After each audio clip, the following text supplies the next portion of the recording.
Engineer صاحب کا 2 دن پہلے آپ کے خلاف علماء دیوبند کے عقائد و حضرت معاویہ کے دفاع کے بارے میں کلپ آئے، لوگ اس سے متاثر ہیں، بہت سے اس کا جواب ریکارڈ کروائیں، جزاک اللہ۔ انجینئر صاحب بہت ہوشیار، بہت شرارتی آدمی ہیں۔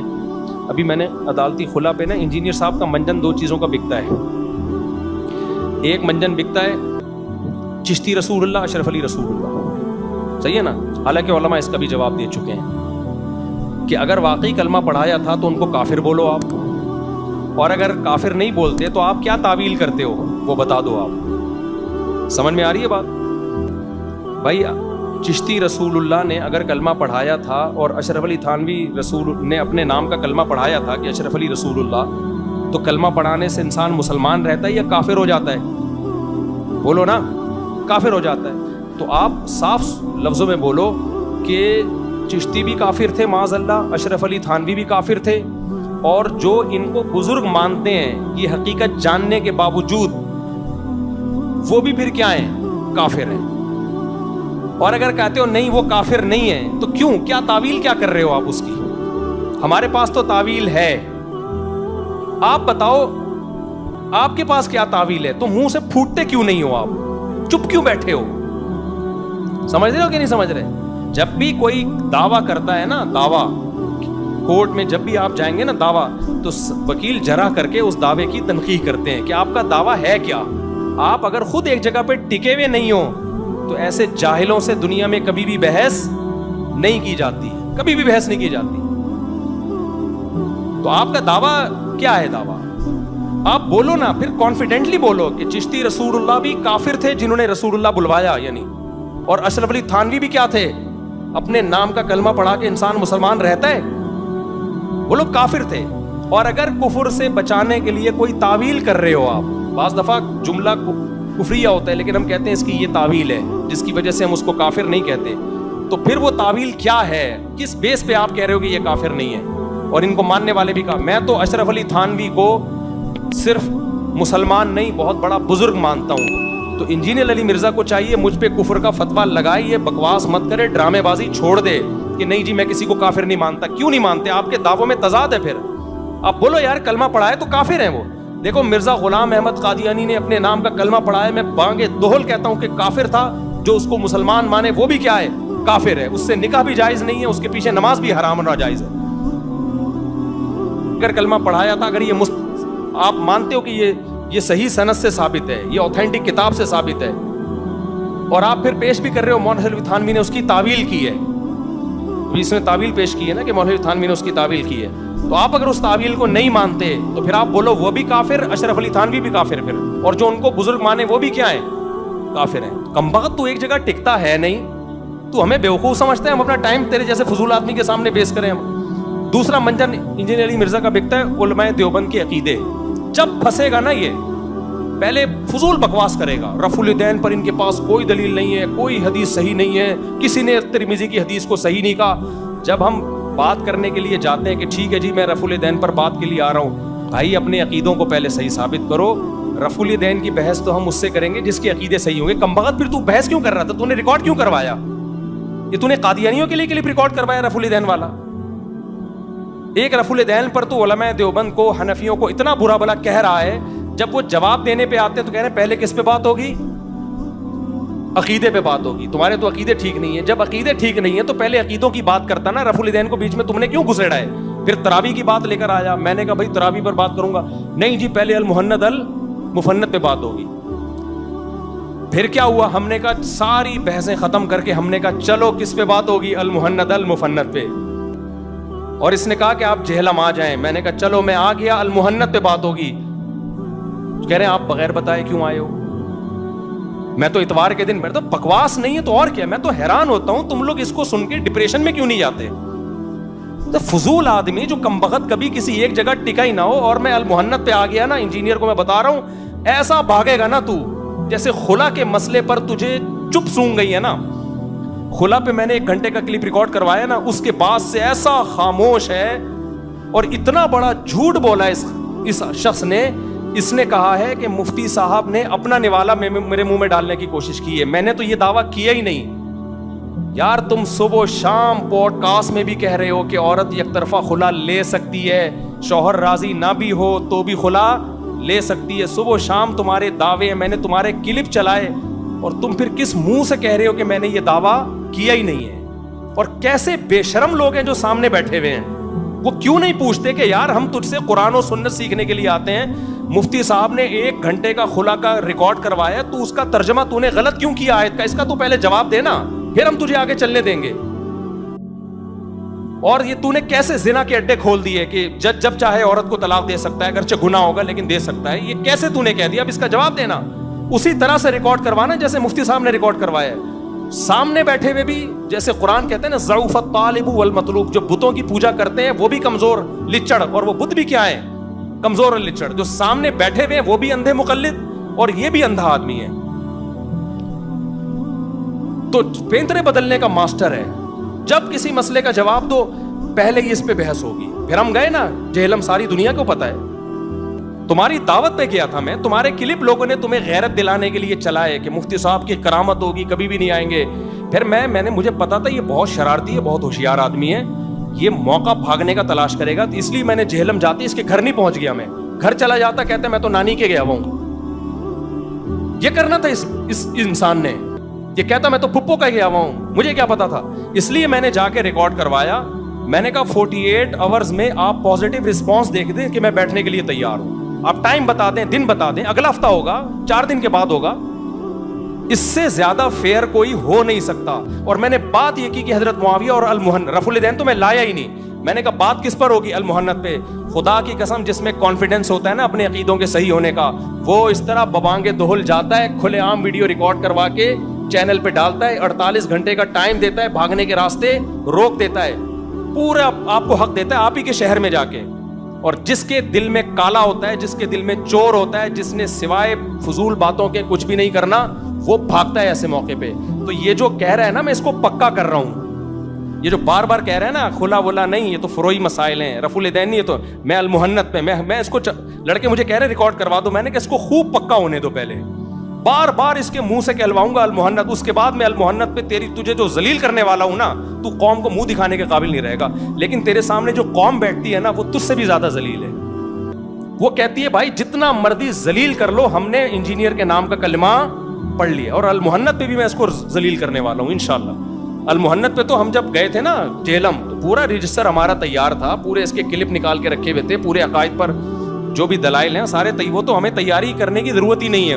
اس پہ تو میں ٹھک ٹھک اس کی کلپ چلاؤں گا اور دلائل پیش کروں گا, یہ بھاگنے کے قابل نہیں رہے گا. لیکن خلا والے مسئلے پر ہمیں اندازہ ہو گیا کہ اس کے جو فینز ہیں نا, وہ انتہائی درجے کے ڈھیٹ ہیں, انتہائی درجے کے ڈھیٹ ہیں, وہ پیچھے ہٹنے کے لیے تیار نہیں ہے. یہ خلا کا مسئلہ جو تم ہے, کوئی فروئی مسئلہ تھا, یہ چھوٹا سا زنا کا مسئلہ ہے بھائی. اگر اسلام کے مطابق طلاق نہیں ہو رہی ہے اور آپ نے کہہ دیا کہ ہو گئی ہے, اس کا مطلب جب کسی اور مرد سے نکاح کرے گی وہ زنا کہلائے گا کہ نہیں کہلائے گا؟ آپ عورتوں کے لیے زنا کے اڈے کھول دیے اور آپ کہتے چھوٹے چھوٹے مسائل ہیں, چھوٹے چھوٹے مسائل ہیں یار. اور کمال دیکھو, یہ سمجھتے ہیں ہم گھننے ہیں, ہم تو دیکھ ہی نہیں رہے. آفیشیل چینل سے ریکارڈ نہیں کروا رہا خلا پہ رپلائی, پیچھے ایک بندہ بٹھایا ہوا ہے, کیمرے سے میری ویڈیو بنا جیسے میں نارملی ایک بات کر رہا ہوں نا, ٹھیک ہے نا, کہ میں نے تو خلا پہ یہ کہا ہی نہیں ہے. اس کا ایک فین کا ویڈیو کلپ آیا تھا میرے خلا والے مسئلے سے پہلے, اور کہا تھا کہ دیکھیں مفتی صاحب ابھی کیا بات کرتے ہیں قرآن و حدیث کے ریفرنس کے ساتھ, دیکھتے ہیں تاکہ ہمیں بھی تو پتہ چلے قرآن حدیث کیا ہے, کاش پہلے کر لیتے. تو پھر جب میرا کلپ آیا ہے نا, تو میں نے کہا اب دیکھیں یہ جواب میں کوئی پی گیا بیٹھا ہوا. کل آیا پرسوں کوئی کلپ, اور کہا مفتی صاحب کو چاہیے انجینئر سے معافی مانگے. مجھے اندازہ ہوا, میں نے کہا یہ بڑی ڈھیٹ نسل ہے یار, یہ کیا ہے, یہ بہت ہی کوئی ڈھیٹ نسل ہے. اس کے فینز بھی اور یہ خود تو ہے ہی, بہت ہی کوئی ڈھیٹ نسل اللہ نے پیدا کی ہے. بھائی تم محنت المفنت کا مقابلہ نہیں کر سکتے. جب میں بتاؤں گا تو آپ کو پتہ چلے گا علماء دیوبند کے بڑے ہی خاندانی عقائد ہیں, بڑے ہی خاندانی. تو ایسے ہی تھوڑی پوری دنیا میں اللہ نے علماء دیوبند سے کام لیا ہے. پوری دنیا میں تم جہاں جاؤ گے نا, علماء دیوبند کے مدارس نظر آئیں گے تمہیں, پوری دنیا میں. ساؤتھ افریقہ میں دنادن بھرے ہوئے ہیں, آسٹریلیا میں بھرے ہوئے ہیں, لندن میں تو اتنے مدرسے علماء دیوبند نے بنائے ہیں